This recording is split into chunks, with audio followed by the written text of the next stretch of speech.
Hello student, welcome back to my channel here. So today we will discuss about the remaining topic of my previous video in which I have explained about the projectile motion of case of angular projection. So see the diagram. I have explained about different terms in my previous video, just like suppose first path of projectile which is x tan theta minus gx square upon 2u square cos theta. ये हमने discuss किया था path of projectile जब हम angular projection provide करवा रहे थे किसी प्रोजेक्टाइल को। तो एंड टाइम ऑफ फ्लाइट हमने फाइंड आउट किया था 2u sin theta by g। ठीक है, होप आपको ये सारे फॉर्मूले याद हो गए होंगे अब इस केस में आने तक। So here h is equal to u square sine 2 theta square theta upon 2g, एक फॉर्मूला ये था। एंड इसके बाद नेक्स्ट वन था आपके पास range of projectile u square sine 2 theta bye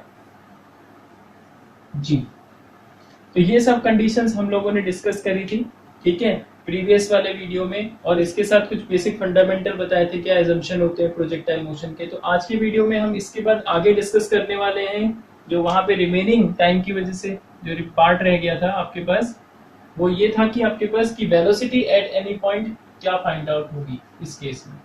तो उस वीडियो को ही यहाँ पे कंटिन्यू करते हुए उसके बाद नेक्स्ट टॉपिक डिस्कस करेंगे। कुछ स्पेशल पॉइंट है इसके, उसको भी देख लेते हैं, और आगे का टॉपिक हॉरिजॉन्टल प्रोजेक्शन हम डिस्कस करेंगे इसके बाद। So see here we are calculating velocity of the projectile at any time t or at an instant. So here we are taking for any point p, अगर हम इस point P को discuss करते हैं तो at point P we know that the velocity कितनी है object की, v है, और उसके दो कंपोनेंट है vx और vy। So here velocity of projectile, जो वेलोसिटी ऑफ प्रोजेक्टाइल है स्टूडेंट वो कितनी है, v है, और इसके दो कंपोनेंट होंगे।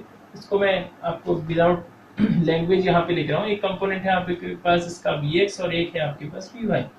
Vx आपका हॉरिजॉन्टल कंपोनेंट है, डायग्राम में आप देख सकते हैं। प्रीवियस टॉपिक मैंने आपको डिस्कस किया था प्रीवियस टॉपिक में कि हॉरिजॉन्टल कंपोनेंट रिमेन कांस्टेंट रहेगा, तो Vx इक्वल टू ux, और ये रहेगा u cos थीटा के इक्वल। Listen carefully.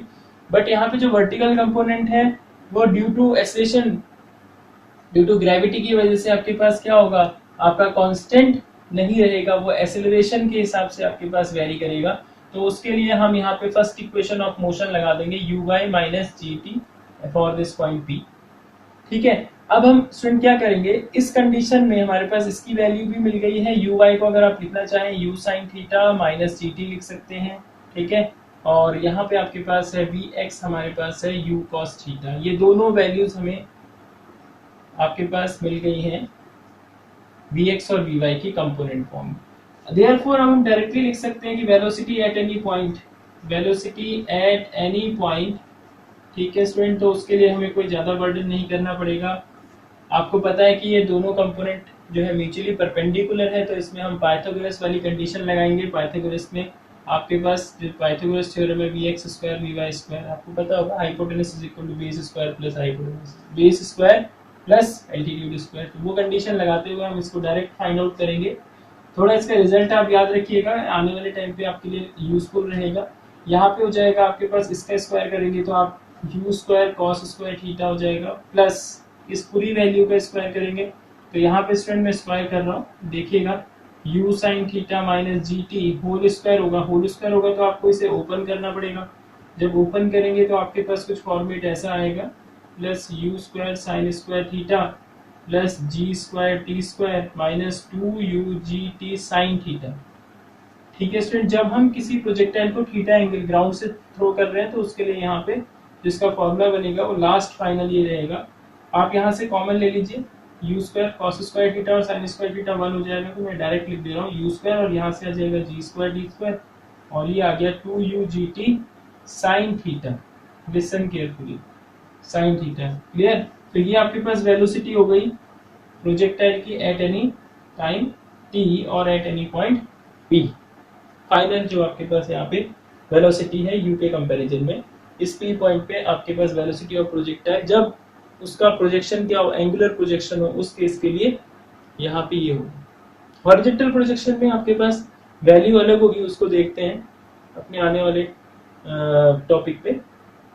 तो पहले आप इसे समझिए और इसे नोट करिए। अब इसके बाद फिर मैं आपको नेक्स्ट पॉइंट समझाऊंगा यहाँ पे कि जो हम फाइंड कर रहे थे डिफरेंट डिफरेंट पार्ट्स, वेलोसिटी हमने फाइंड कर दी। अब रेंज के ऊपर थोड़ा सा डिस्कशन होगा कि रेंज ऑफ प्रोजेक्टाइल, जब हम किसी प्रोजेक्टाइल को थ्रो करते हैं उसके कॉम्प्लीमेंट्री एंगल्स में, यानी थीटा एंगल से थ्रो करें या 90 माइनस थीटा एंगल से थ्रो करें, तो उन दोनों कंडीशन में जो रेंज ऑफ प्रोजेक्टाइल होता है वो क्या होगा, सेम होगा।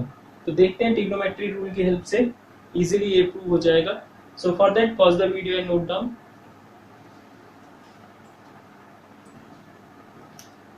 Now see student, in this part here I will discuss r is equals to u square sine 2 theta by g.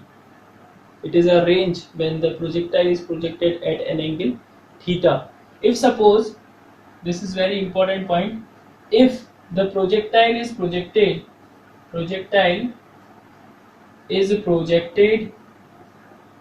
in its complementary angle, projectile इस, या इसको हम इस रिजल्ट को लास्ट में फाइंड आउट करके, हम अभी तो फाइंड करेंगे, इसको लास्ट में लिख देंगे कि if the projectile is projected in its complementary angle then the range of the projectile will same. Clear? तो उसका मतलब क्या हुआ कि अगर हम किसी प्रोजेक्टाइल को, सपोज हमने ये किसी एंगल, देखिए इस एंगल 30 डिग्री से हमने किसी प्रोजेक्टाइल को थ्रो किया और उसकी जो ओ से पोजीशन है वो सपोज यहाँ पे एम पोजीशन तक पहुंच गया, और उसी प्रोजेक्टाइल को फिर हमने क्या किया, एंगल बढ़ा दिया, इसका कॉम्प्लीमेंट्री लिया, 60 डिग्री कर दिया यहाँ पे एंगल, ठीक है।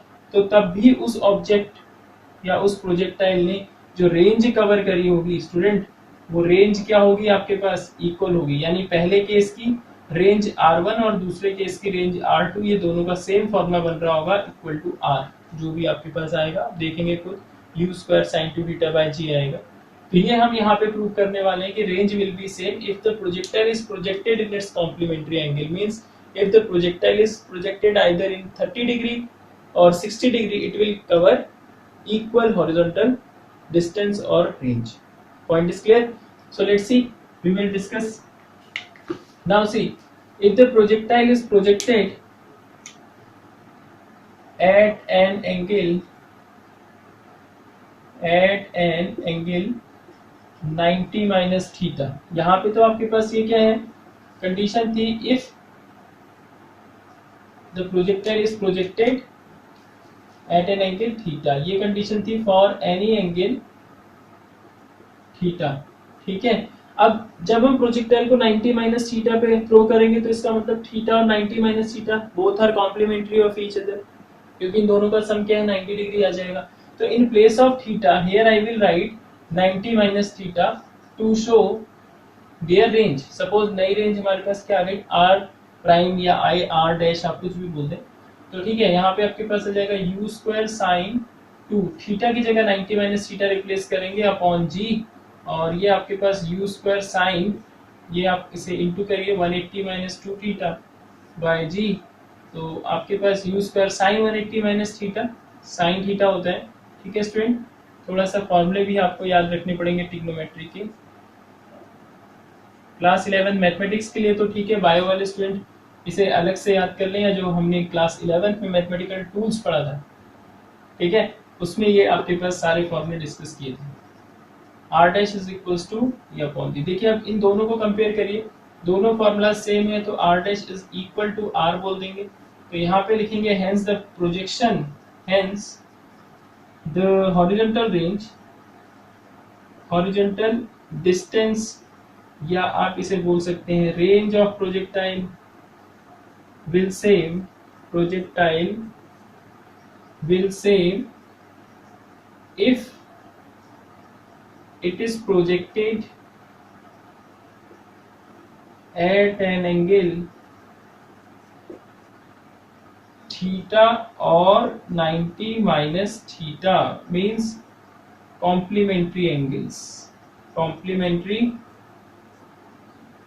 एंगल्स। Point is clear? समझ में आया बच्चों, नहीं आया? जैसे देखिए 30 और 60 का कॉम्प्लीमेंट पेयर होता है, चाहे आप 30 पे थ्रो करो या 60 पे, दोनों ही कंडीशन में रेंज जो होगी इक्वल होगी। दूसरा पेयर अगर 10 डिग्री के साथ लूं तो 10 डिग्री और 80 डिग्री का होगा, इन दोनों पे या तो 10 डिग्री पे ऑब्जेक्ट को थ्रो करो या 80 डिग्री एंगल पे, ठीक है, हॉरिजॉन्टल से इक्वल रेंज कवर करेगा। ऐसे ही आप समझ गए होंगे, अगर आपका 35 डिग्री है, ठीक है, एक एंगल, तो दूसरा एंगल क्या होना चाहिए आपके पास की उस केस में जो आपके पास ऑब्जेक्ट है इक्वल डिस्टेंस कवर करे। तो 55 प्लस 5 60 एंड 30 90, तो ये दोनों एक दूसरे के कॉम्प्लीमेंट्री है, दोनों का सम 90 आ रहा होगा हर केसेस में। तो आपके पास object will cover equal distance if the object will throw, और you can say the object will be thrown or projectile will be thrown or projected with their complementary angles. Point clear? तो अब हम इसके बाद next topic discuss करेंगे। यहाँ पे projectile motion भी हो गया और रेंज की कंडीशन भी हमने डिस्कस कर ली। अब हम यहाँ पे डिस्कस करने वाले हैं नेक्स्ट कि अगर सपोज हमारे पास न्यूमेरिकल में ऐसा आता है कि यहाँ पे जो आपका प्रोजेक्टाइल को प्रोजेक्ट किया गया है वो हॉरिजॉन्टल से थीटा एंगल थ्रो ना करते हुए आपके पास वर्टिकल से थीटा एंगल थ्रो हो रहा है, तो उस केस में जो हमारे पास डिफरेंट डिफरेंट फॉर्मूलाज हमने फाइंड आउट करे थे अपने प्रीवियस टॉपिक पे, और अभी मींस ये 4 फॉर्मूलाज प्लस वेलोसिटी वाला फॉर्मूला, तो उन फॉर्मूलाज में क्या चेंज आएगा जो हमने टर्म्स फाइंड आउट करे थे, path of projectile, times of flight, height, maximum and range and the velocity at any point, तो उसमें क्या चेंज आएगा उसको देखने के लिए हम नेक्स्ट पॉइंट यहाँ पे स्टार्ट करते हैं कि when the projectile is projected at an angle theta with respect to vertical component, here you can say with respect to y axis not x axis, vertically अगर वो आपके पास थीटा एंगल पे throw हो रहा है तो उस केस में क्या रिजल्ट मिलेगा, क्या आपके पास फॉर्मूले होंगे, वो हम डिस्कस करते हैं। तो इन फॉर्मूलों को रिमेन ऐसे ही रहने देंगे, ठीक है, और इसके बाद फिर हम आगे के नेक्स्ट केस वाले फॉर्मूले डिस्कस करेंगे। So for that pause the video and note down dear student.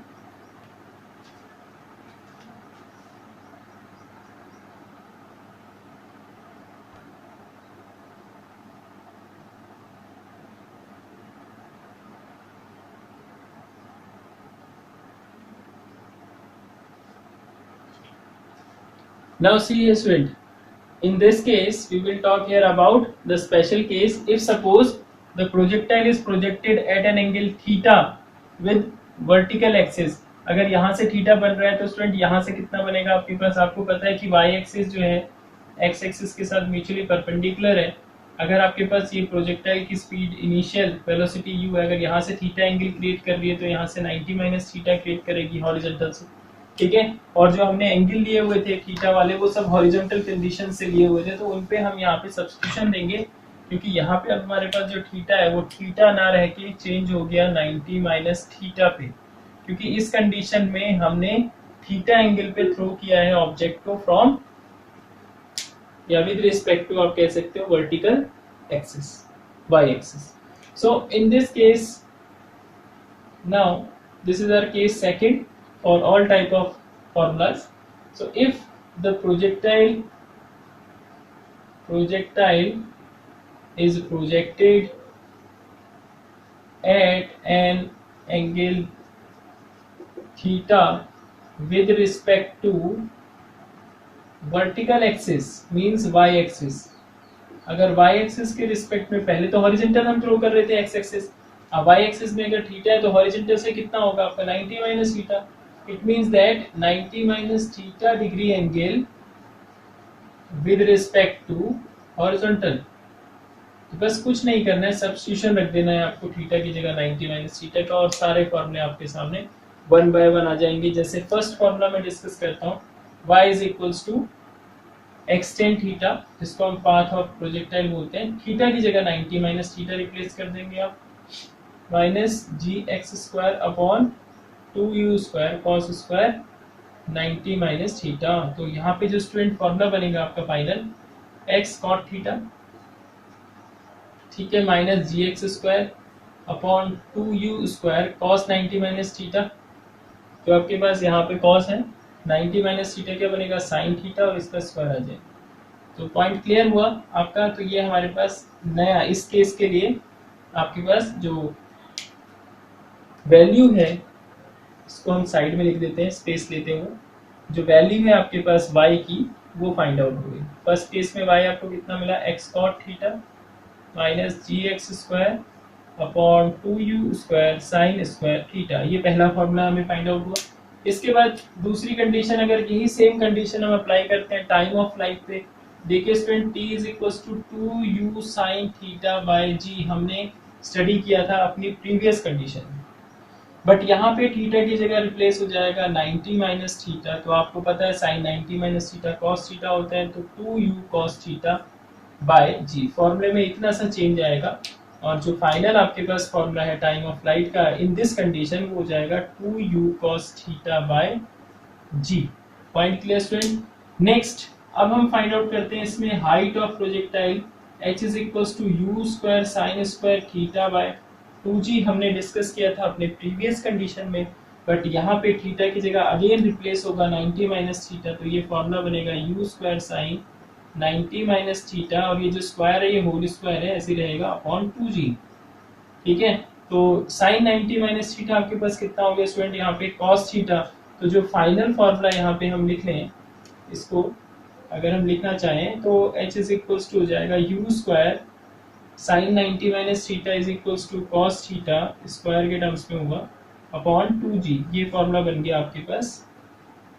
ठीक है, इसका हाइट ऑफ प्रोजेक्टाइल का maximum height attained by the projectile if it is thrown or projected theta angle with respect to vertical axis. Point is clear? Now after that next one is range of projectile which is u square sin 2 theta by g। ये मैंने आपको पहले भी discuss कर दिया है, इसमें same रहेगी, कोई चेंज नहीं आएगा। थीटा की जगह 90 माइनस थीटा रिप्लेस करो, u square sign 290 minus theta upon g। इसको अगर अंदर इंटू कर दें 2 को तो 180 माइनस 2 थीटा हो जाएगा यहाँ पे।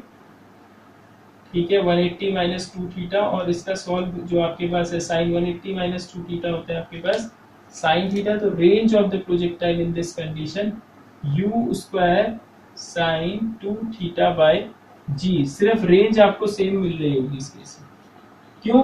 क्योंकि आपके पास पहले वाला जो थ्रोइंग एंगल था जिससे हम प्रोजेक्ट कर रहे थे थीटा और 90 माइनस थीटा दोनों ही एक दूसरे के कॉम्प्लीमेंट्री है, इस वजह से। Point clear? तो आपके पास अगर एंगल जो आपके पास थ्रोइंग एंगल है वो कॉम्प्लीमेंट्री है तो उस केस में आपका डिपेंड नहीं करता है रेंज एंगल पे, वो रेंज क्या होगी, इक्वल होगी। Now next one last is velocity. Velocity हमारे पास जो पहले कंडीशन में मैंने यहाँ पे लिख दी है, जो फाइंड आउट कर दी थी। ठीक है, u square plus g square t square minus 2u/g/t sine theta, ये हमारे पास प्रीवियस कंडीशन में फाइंड आउट हुआ था। अब थीटा की जगह रिप्लेस दे देंगे, साइन थीटा की जगह आ जाएगा कॉस थीटा का रिप्लेसमेंट। तो आपका जो फॉर्मूला लुक बनेगा वो बनेगा v is equals to same formula रहेगा u square plus g square t square minus 2u/g/t cos theta, क्योंकि साइन 90 माइनस थीटा, थीटा की जगह रिप्लेस देंगे ना। तो यहाँ पे आपको डिटेल में दे देता हूँ लिख के। तो यहाँ पे जो फिफ्थ फॉर्मूला बनेगा sine 90 minus theta cos theta, तो v की वैल्यू आ जाएगी आपके पास u square plus g square t square minus 2u/g/t sine 90 minus theta cos theta. तो ये आपके पास फॉर्मूला इस कंडीशन में ऐसे चेंज होंगे सारे के सारे। ठीक है, बस ये न्यूमेरिकल में आपके पास थोड़ा सा आपको ध्यान देना पड़ेगा। जब न्यूमेरिकल आपको दिया होगा तो आपको ये कंफर्म करना है कि पहले वो जो थीटा एंगल है विद रिस्पेक्ट टू वर्टिकल है या with respect to horizontal axis. Point clear? अब इसके बाद स्टूडेंट हम डिस्कस करते हैं अपने नेक्स्ट टॉपिक को, जिसका नाम है horizontal projectile motion. Clear? So for that pause the video and note down.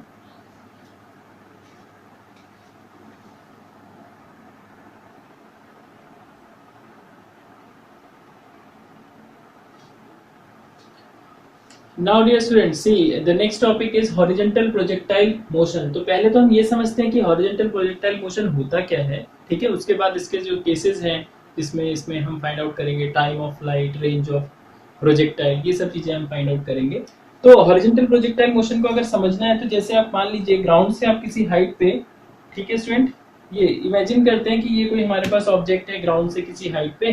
ठीक है, तो आप देखिएगा ग्राउंड से किसी हाइट पे मैंने एक कॉपी रखी हुई है, इस कॉपी के ऊपर ये मेरा ऑब्जेक्ट है, इसको मैं अभी कंसीडर करता हूँ प्रोजेक्टाइल को। ठीक है, अब मैं इसे क्या करूंगा, एक फोर्स प्रोवाइड करवा रहा हूँ। देखिएगा इसका मोशन कैसा होगा। मैं इसे फोर्स प्रोवाइड करवा के यहाँ से गिराऊंगा तो आप देखिएगा इसका मोशन। ठीक है, तो इसका मोशन अभी मैंने फोर्स कम लगाया था तो इसका मोशन पहले तो था स्ट्रेट, फिर ऐसे डाउन हो गया। ठीक है, थोड़ा सा और लार्ज फोर्स लगाता हूँ, देखिएगा इसका जो फोर्स है पहले स्ट्रेट गया, फिर ऐसे डाउन होके आपके पास एक कर्वेचर यानी एक कर्व पाथ इसने कवर किया। तो जो इसका इस टाइप का मोशन है, जब किसी हॉरिजॉन्टल, जब किसी आपके पास प्रोजेक्टाइल को किसी एक सर्टेन हाइट पे ग्राउंड से रखा जा रहा है और उसके बाद उसे यहाँ पे फोर्स लगाया जाता है, तो उसका जो वेलोसिटी होता है इनिशियली वो क्या होता है, लीनियर होता है, या आपके पास कह सकते हो पैरेलल टू हॉरिजॉन्टल एक्सिस होता है, हॉरिजॉन्टल वेलोसिटी के साथ मूव करता है वो। लेकिन इफेक्ट ऑफ ग्रेविटी की वजह से जो उसका पाथ होता है वो फिर अब स्ट्रेट पाथ ना होके, ठीक है, अब डिपेंड करता है उसकी स्पीड के ऊपर, जैसे जैसे उसकी अगर स्पीड ज्यादा है तो वो अपनी स्पीड की वजह से थोड़ा लार्ज डिस्टेंस कवर कर सकता है, अगर स्पीड कम है तो इजीली, मतलब मींस दैट पहले ही वो आपके पास कर्वेचर पाथ पे अपना चलना स्टार्ट कर देगा। तो इस टाइप का जो मोशन होता है वो हमारा क्या होगा, यहाँ पे हॉरिजॉन्टल प्रोजेक्टाइल मोशन। इससे पहले हमने डिस्कस किया था कि ग्राउंड में हम खड़े हुए हैं और हमने किसी एक बॉल को थ्रो किया दूसरे प्लेयर के पास, तो वो आपके पास बॉल ग्राउंड से उठते हुए किसी एंगल पे गई है, तो ये जो मोशन है इस टाइप का, ये है एंगुलर, किसी पर्टिकुलर एंगल पे आपने इस ऑब्जेक्ट को थ्रो किया था, तो ऐसा प्रोजेक्शन जो होता है एंगुलर प्रोजेक्शन है। बट यहाँ पे हम हॉरिजॉन्टल प्रोजेक्शन की बात कर रहे हैं। इसमें एक चीज से हम बच जाएंगे, देखिए हाइट आपके पास मैक्सिमम हाइट आपको पहले से ही प्रोवाइडेड है, क्योंकि ऑब्जेक्ट क्या है इस हाइट से ऊपर नहीं जाएगा, इतनी हाइट पे है, ऑब्जेक्ट का मोशन यहीं से आपके पास क्या होगा, हॉरिजॉन्टल होगा, और इसके बाद due to effect of gravity उसका जो मोशन है आपके पास क्या हो जाएगा, पैराबोलिक पाथ का मोशन हो जाएगा, या पैराबोलिक पाथ होगा, पैराबोला की अभी इक्वेशन आएगी। तो बस हम यहाँ हाइट से बच जाएंगे, लेकिन बाकी और चीजें हमें सब फाइंड आउट करनी होगी अकॉर्डिंग टू द डायग्राम। मैंने यहाँ पे कोई पॉइंट पी कंसीडर किया है, जिसपे सपोज ऑब्जेक्ट की आफ्टर टाइम टी, जब यहाँ से थ्रो किया जाता होगा प्रोजेक्टाइल को, तो आफ्टर टाइम टी ऑब्जेक्ट किसी पॉइंट पी पे पहुंचता है, जिसकी लोकेशन जो है, क्योंकि ये 2 डायमेंशनल मोशन है, मोशन इन प्लेन चल रहा है, तो यहाँ पे इसकी जो लोकेशन है पी वो x, y हो जाएगी। तो उस कंडीशन के लिए, जैसे हमारे पास प्रीवियस कंडीशन में भी, आप ध्यान दीजिए, हम जब प्रीवियस कंडीशन को डिस्कस कर रहे थे तो हम किसी पॉइंट अगर p पे हमारे पास वेलोसिटी v थी, vx यहाँ पे हो रहा था, vy आपके पास आपको पता था वर्टिकल कंपोनेंट है vy, तो उस पॉइंट पे, अगर उस पॉइंट पे हम उसकी लोकेशन देखें तो x, y लोकेशन थी, और इस x और y के लिए हमने यहाँ पे हॉरिजॉन्टल डिस्टेंस और वर्टिकल डिस्टेंस फाइंड आउट करी थी, ठीक है, और हमने फॉर्मूला फाइंड आउट किया था y = x tan थीटा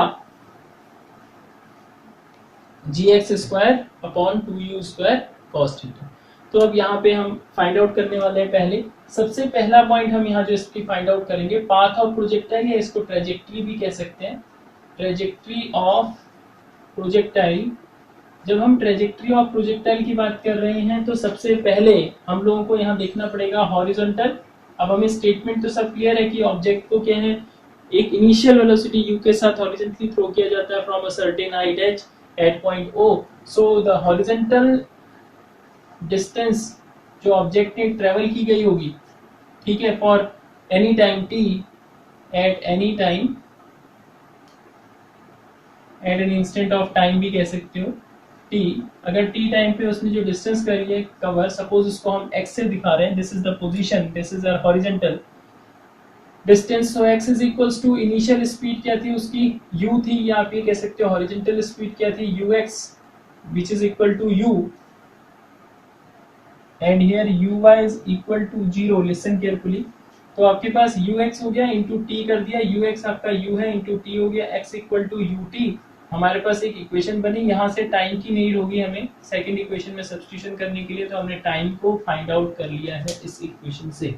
अब हम क्या करने वाले हैं अपनी नेक्स्ट इक्वेशन में, सी हियर, जैसे हमने हॉरिजॉन्टल डिस्टेंस निकाली वैसे वर्टिकल डिस्टेंस फाइंड आउट करेंगे। वर्टिकल डिस्टेंस के लिए हम यहाँ पे फॉर्मूला लगाएंगे second equation of motion, which is equals to s equal to ut, क्योंकि डाउनवर्ड आ रहा है आपके पास, तो हाफ gt² हो जाएगा।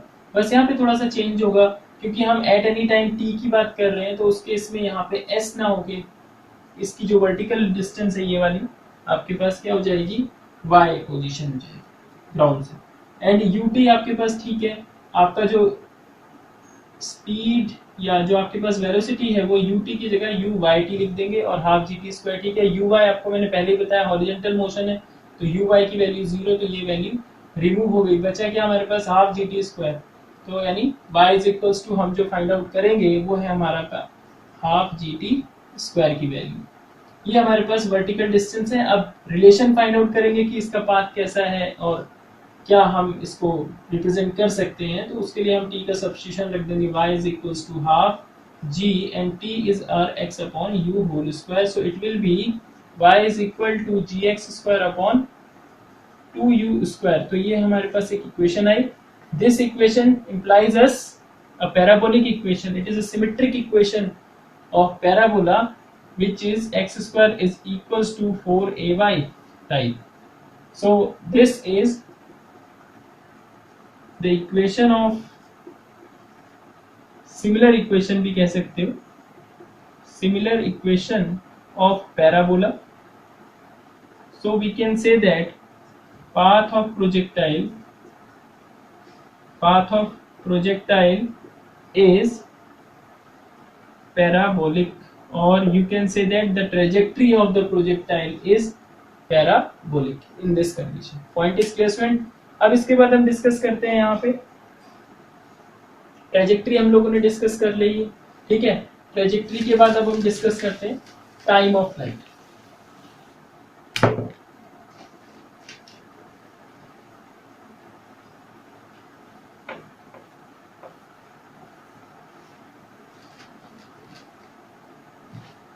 So see student, second is our time of flight। Time of flight, इस कंडीशन में टाइम ऑफ फ्लाइट क्या होगा उसको स्टडी करें। देखिए आपके पास time of flight means that कि आप किसी सर्टेन हाइट से ऑब्जेक्ट को हॉरिजॉन्टली आपने प्रोजेक्ट किया with some initial velocity u, और वो ऑब्जेक्ट जो है मूव करते करते करते ग्राउंड पे पहुंच गया, ठीक है। ग्राउंड पे पहुंचा तो उसने h हाइट जो है वो कवर करी है, ठीक है। और उस कवरिंग के लिए जो उसको टाइम लगा होगा from point O to point M आने के लिए, that time is called a time of flight. So it will be given by our which formula? First equation of motion once again। so if capital T is the time taken,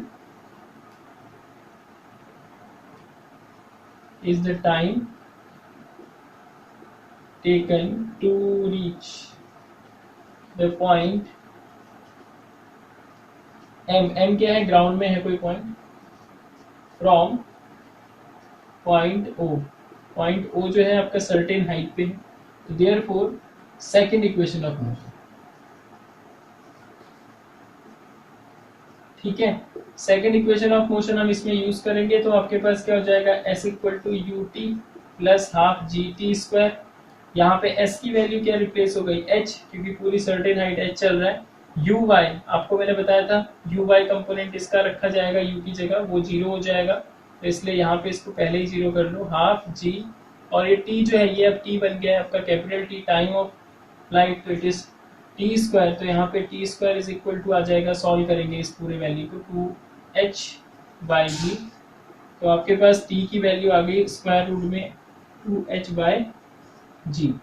clear. तो आपके पास यहाँ पे ये confirm होता है इस relation से, एक पॉइंट ये हमें मिलता है कि अगर हम किसी प्रोजेक्टाइल को किसी भी स्पीड से थ्रो करें, ठीक है, अगर कोई प्रोजेक्टाइल है आप u1 स्पीड से थ्रो करो, u2 से करो या u3 से करो, from a certain height h, height equal होनी चाहिए उस केस में, तो जो ग्राउंड में पहुंचने में उसमें टाइम लगेगा ना स्टूडेंट, वो क्या होगा, टाइम ऑफ फ्लाइट क्या होगा उस केस में, सेम होगा, ठीक है। तो ये थोड़ा सा आपको अपने माइंड में रखना पड़ेगा, क्योंकि टाइम आपका वेलोसिटी पे डिपेंड नहीं कर रहा है, दैट्स व्हाई।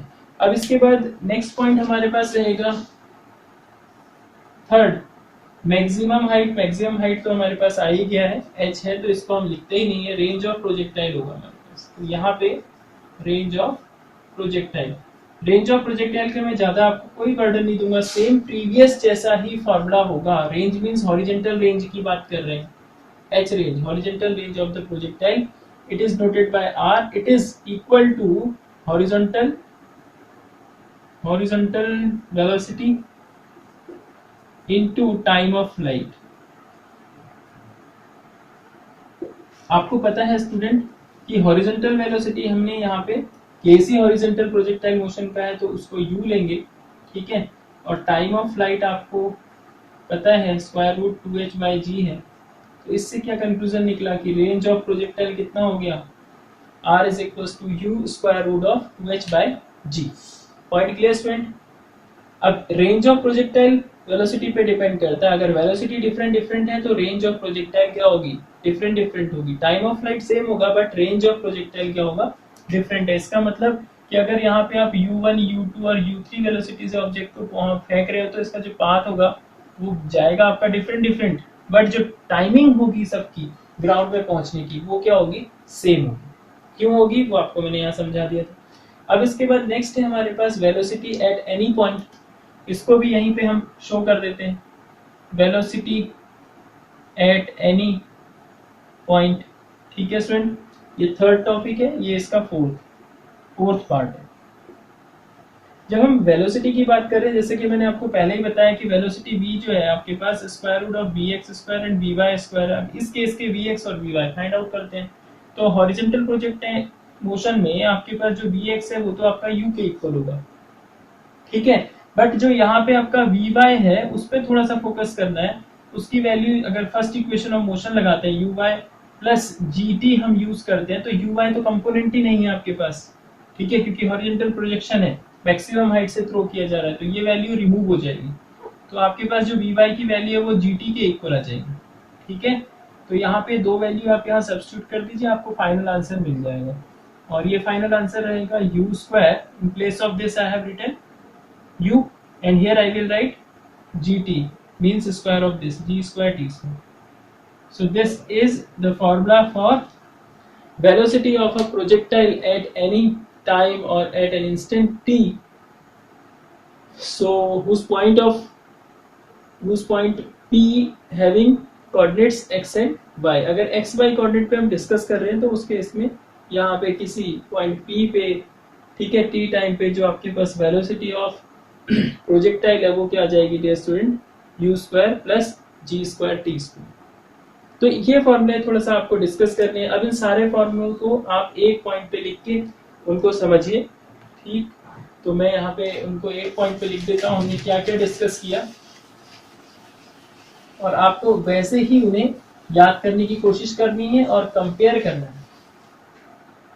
तो आपने यहाँ पे मैं फॉर्मूला लिख देता हूँ जो हमने डिस्कस करे, और आपने उनको वैसे ही याद करना है और कोशिश करनी है लर्न करने की। सबसे पहले जो हमने फॉर्मूला डिस्कस किया पाथ ऑफ प्रोजेक्टाइल का, जिसका जो फॉर्मूला आया था gx square upon 2u square relation आया था, जो हमें बताता था कि जो आपका पाथ है अगर इसको थोड़ा सा दाएं बाएं हम एडजस्ट करें तो x square is equal to 2u square upon g of y आपको मिलेगा। अगर इसको आप लेफ्ट और राइट इंटरचेंज करें 2u स्क्वायर, और इस 2u स्क्वायर अपॉन g को हम यहाँ पे कांस्टेंट k कंसीडर कर सकते हैं।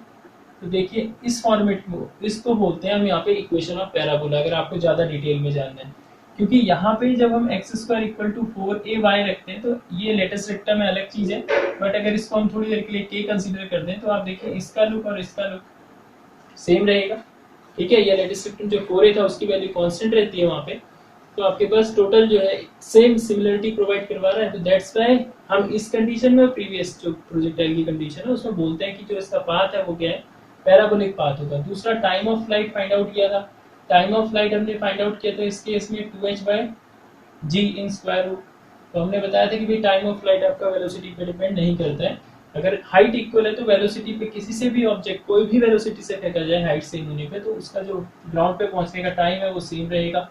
इसके बाद नेक्स्ट हाइट ऑफ प्रोजेक्टाइल, हमारे पास इसका कोई इशू होता नहीं है क्योंकि हाइट हमें यहाँ पे हम पहले से ही मैक्सिमम हाइट पे रख रहे हैं, उससे ऊपर ऑब्जेक्ट जाएगा नहीं, तो हाइट आपके पास सेम रहेगा। Next range of projectile horizontal, जो आपके पास वेलोसिटी बताई और टाइम टेकन जो था उसका, जिसको हम टाइम ऑफ फ्लाइट कह रहे थे, ये फाइंड आउट हो गया था।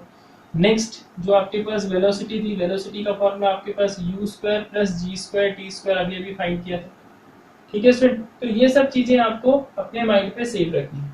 सो to understand the all topics which I have discussed here and in previous video, repeat the video 1, 2 and thrice and practice the all derivation in your rough notebook. Point is clear, student? So for that pause the video and note down.